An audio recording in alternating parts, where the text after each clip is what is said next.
The man took the bill like it burned his fingers. He looked at the boy, really looked, with wide, tired eyes full of something between shame and disbelief. No one else on the bus moved. The driver grunted, slammed the door, and the engine coughed the bus back into motion. The boy sat back down. His stomach growled, but he ignored it. He stared out the window, trying to act like nothing had happened. But something had. At the very back of the bus, a teenage girl with headphones glanced up from her phone. She recorded it. Not for clout, she hadn't even hit post. She just had a feeling. Across town, a man in a dark suit set down his coffee mid-sip, staring at a blinking notification on his tablet. Target located. Operation shift to Phase 1. The next morning, the sky above the school was buzzing. And the black helicopter was right on time. Tom stood at the front steps of the school, squinting into the morning sky. A hush had fallen over the crowd of kids, broken only by the heavy thump-thump-thump of rotor blades slicing through the air. "Is that a helicopter?" someone whispered. "It's black," another voice said. "Like government black." The helicopter hovered, then slowly descended onto the field behind the gym. It looked like it belonged in a spy movie, sleek, silent, and definitely not supposed to be here. Teachers started toward the field, shouting for kids to stay back. Phones were out. Some students screamed in excitement. Others just stared. The side door of the helicopter hissed open. Out stepped a man in a sharp suit, sunglasses glinting. He walked like he already knew exactly where he was going. Straight through the crowd, past the teachers, past the principal. And right up to Tom. "Thomas Reed?" the man asked, voice calm, official, but not unfriendly. Tom blinked. "Why, yeah." The man smiled. "You've been selected." Tom's mouth opened, but nothing came out. "You changed something yesterday," the man said. "Now we'd like to change something for you." The man extended a small black envelope with no name, no stamp, just a golden seal in the shape of a rising sun. Behind them, the helicopter waited. Still spinning. Still open. The first thing anyone noticed was the sound, low and growing, like the world itself had started humming. Tom was tying his shoe when it hit, a tremor in the pavement, then wind strong enough to lift loose homework from backpacks and send it spinning into the air. He looked up. A black helicopter cut across the clouds, sleek and silent like a blade. No markings. No visible pilot. And it wasn't passing over, it was descending. Kids screamed, pointed, grabbed their phones. Some thought it was a military drill. Some thought it was a movie shoot. Tom just watched. Because somehow, deep in his gut, he already knew, it's here for me. The teachers started shouting, corralling students back toward the building, but the helicopter didn't stop. It hovered just above the schoolyard, its side doors sliding open with a hiss like a snake exhaling. And out stepped a man. Black suit. No tie. Sunglasses even though the sky was overcast. Every step was slow, precise, like the world bent to him just enough to stay out of his way. He walked through the crowd without hesitation, scanning faces like he already knew them. And then, he stopped. Right in front of Tom. "Thomas Reed?" the man asked, his voice smooth as glass. Tom's brain short-circuited. He nodded. The man reached into his jacket. Someone gasped. But all he pulled out was a black envelope, sealed with a golden emblem, a sun rising over a sharp, broken horizon. "You've been selected," he said. And handed it to Tom. The envelope was heavier than it looked. Not thick, but dense. Like holding a decision. Tom glanced up, heart pounding. His fingers trembled as he broke the golden seal and pulled out a single matte black card. It was blank. Until he tilted it. Then, in shifting gold letters, 3 words burned into view. "We saw you." He looked at the man. "What does this mean?" "It means your world just changed," the man said. and you have 10 seconds to decide whether to stay in the old one. Tom's thoughts raced. Is this a prank? Am I being recruited into some secret thing? Is this because of the dollar? Wait. The dollar. The man smiled faintly, as if reading his mind. One small act, he said. One crack in the system. That's all it takes. The helicopter door remained open behind him, the blades still spinning, thumping like a countdown. You don't have to come, the man said. But if you do, you won't come back the same. Tom looked around. The kids were filming. The teachers were panicking. Someone yelled, "Step away from him." But in the middle of it all, everything else went quiet. Just Tom. The card. The man. The choice, inside the helicopter, the world muted. Not because of soundproofing, because of the atmosphere. The moment Tom stepped inside, the noise outside just disappeared. He turned back. Through the open door, he saw his school shrinking. His classmates shouting. A teacher trying to follow. Someone grabbing a walkie-talkie. Then the door sealed shut. And they lifted. Tom stood, gripping a rail for balance, as the ground fell away. No seatbelt. No questions. No explanation. Just altitude. The man didn't sit either. Instead, he looked at Tom like a puzzle he was still solving. You're not the first, the man said. But you might be the last one we find this way. Tom swallowed. Why me? The man didn't answer. He reached up, tapped the ceiling once. And suddenly, the walls of the helicopter shimmered. Outside wasn't sky anymore. It was space. Stars. Galaxies. Eyes. Tom backed up against the wall. What is this? The man stepped aside, and a new figure appeared. A girl. Maybe 12. Bald. Calm. Wearing a gray uniform with the same golden symbol on her chest. She looked at him like he was a lab result. You're the one who gave the dollar, she said. Tom nodded, unsure if that was a good thing. She tilted her head. Interesting. They usually don't survive phase 1. The helicopter vanished. Tom stared at the envelope like it might explode in his hands. It felt heavier than it should, like it was holding more than just paper. Maybe a new life. Maybe a mistake. Maybe both. He looked up. The man in the suit waited, patient but unreadable. No pressure in his voice, no smile this time. Just silence, like the world was holding its breath. What's in it? Tom asked. The man simply said, a door. Tom glanced back at the school. His friends were pressed against the windows. A few teachers were arguing. His stomach reminded him he hadn't eaten. Again. He opened the envelope. Inside, a single card. Black, matte, no writing, until he tilted it. Then, in shifting gold letters, 3 words appeared. We saw you. Before he could speak, the man nodded toward the helicopter. You don't have to come. But if you do, you won't be going home today.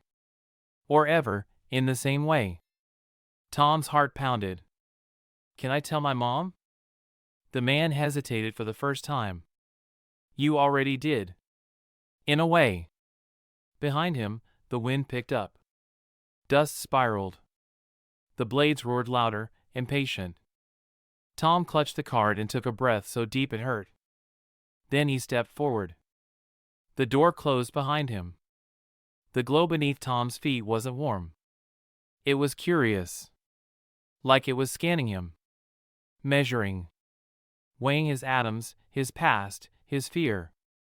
He stood completely still as geometric patterns pulsed beneath the floor, spirals, symbols, even moments from his memory, flickering like holograms. His old teddy bear. His mom asleep on the couch. That moment on the bus. He blinked, and the images were gone. You're in a liminal space now, said the girl. between invitation and entry. Tom turned toward her. Entry to what? She shrugged. The rest of the iceberg. Most people live on the tip. Then the walls changed again. This time, showing himself. Dozens of Toms, all frozen mid-decision, reaching, retreating, crying, jumping. A voice filled the air, layered and metallic. Thomas Reed. Confirm identity. Tom stepped forward, his voice shaky. I'm Tom. Just Tom. Choice pending. Do you accept the anomaly? The what? He asked. The girl looked at him, not cold, but serious. You became visible the second you acted outside the algorithm. That dollar? That wasn't just kind. It was unpredictable. The system doesn't like unpredictable. Tom's stomach twisted. So, I broke something? No, she said.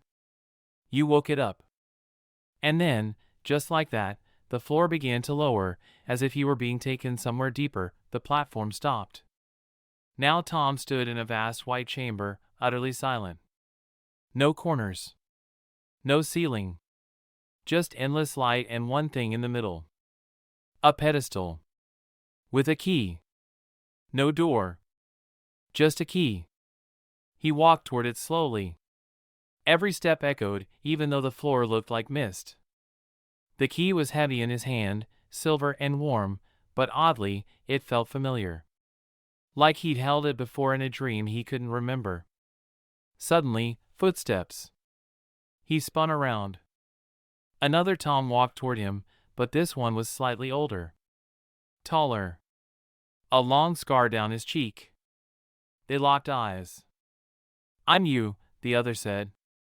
The version that didn't give the dollar. Tom's heart dropped. Then, why are you here? Scar Tom smiled bitterly. Because I took the other path.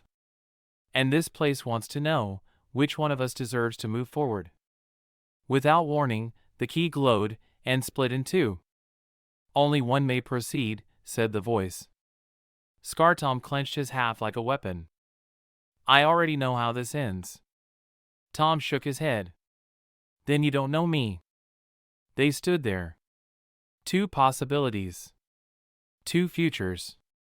Only one choice. The world didn't explode. It paused. Scar Tom lunged, but not to fight. To place his half of the key into the pedestal first. Tom hesitated, then did the same. Click. The two halves fused, spinning fast, and the pedestal vanished. In its place, a chair. But not like before. This one was alive. Breathing cables. Beating core. Symbols running along its spine like veins. It wanted him to sit. Every recruit faces a reflection, the girl's voice echoed, though she was nowhere in sight now.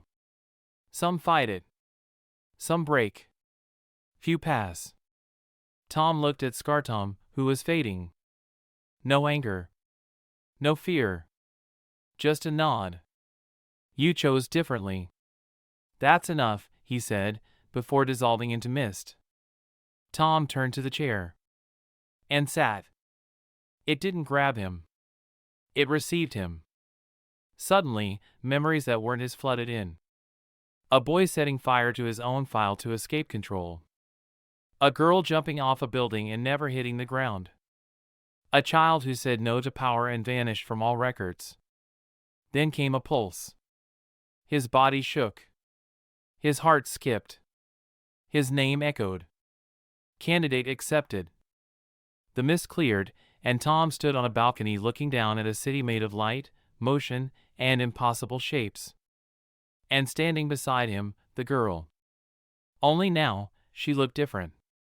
Older. Sharper. Authority in her stance. She held out a small badge. Golden. Sun-shaped. But cracked down the middle. You chose, she said. Tom took it. I still don't know what I chose. She smiled, stepping back into the shadows. You will. Inside the helicopter, everything was wrong. There were no seats. No cockpit. Just walls that shimmered like black glass and a floor that pulsed faintly beneath Tom's feet, like it was alive. The man in the suit didn't seem bothered. He tapped twice on the wall, and it vanished. Suddenly, they weren't in the helicopter anymore. They were in a room. Wide, silent, and white. Not hospital white. Not school white. Something colder. Cleaner. Almost impossible. Tom spun around. The helicopter was gone. The man in the suit was gone. But someone else was there. A girl. Maybe 12. Shaved head, sharp eyes, wearing a gray uniform with a golden sun on the chest, the same symbol from the envelope. "You're the dollar boy," she said flatly. Tom blinked. "Excuse me? That's what we call you. The kid who gave away his breakfast money." She tilted her head. "You know that video went viral in under 2 hours? We didn't post it. Someone else did." Tom's mouth went dry. "So this is, what? A scholarship?" She laughed. "Once. You're in the program now. Not school. Not government. Not even the internet really knows we exist. You didn't get recruited. You got noticed." "By who?" The girl looked up. A panel in the ceiling peeled open. A giant eye stared down at them, not biological. Mechanical. Cold and blinking. "Buy it," she said. "The Watcher. And then, initiation begins now." The room vanished. One blink, sterile white walls. Next blink, forest. Dense. Wet. Breathing. Tom stumbled backward into damp moss, his fingers brushing a patch of mushrooms that moved. Birdsong echoed somewhere far off, but it wasn't quite right, too perfect. Like a recording on loop. "You have 5 minutes to reach the beacon," the girl's voice said, though she wasn't anywhere near him. Tom turned in circles. "Where am I?" "Level 1, her voice answered, casual. "It's a simulation. But the danger's real." Then the voice was gone.